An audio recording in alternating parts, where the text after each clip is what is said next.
4,5 kilolik krasavchikka egasi qani? Eshiting aka, xullas hozir raddomimizda aksiya ketyapti. Har bitta 11-sentyabrda tug'ilgan bolaga biz bu hayotda 4 marta yo'qolib qolish qobiliyatini beramiz. Nima qilish? Xullas bolani qo'lida 4 ta X bor, bemalol o'chirib yuborsangiz bo'ladi, lekin hozir emas. Shuning uchun eshish kerak oxirigacha. Olib keling.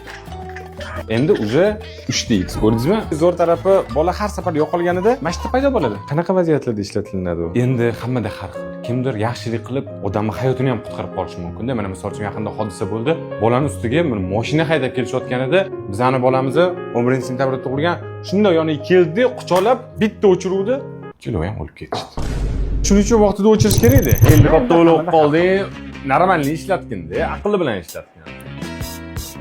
Nima shuncha paytgacha o'chib? Men sana miyaga chiqmaganda bitta videoda hamma narsani gapirib beraman senga. Men Ahvazjon, tag'in menga o'xshab uni prostaga o'chirib olmagan, yoshligingda bir marta endi men sizni tushundim-da. Oxirgacha eshish kerak gap, ha. Bunaqa qo'limdagi barcha imkoniyatlarni endi aqlim bilan ishlataman. Yigirma mana o'chirsam yo'q qolar ekanman. Aha. Ha, bo'pti, siz sevmayman, baribir. Vohira aytmaydimi shuni?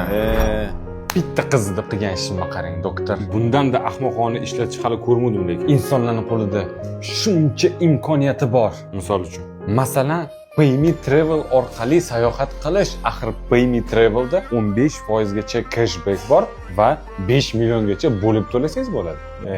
Jigar. Voy.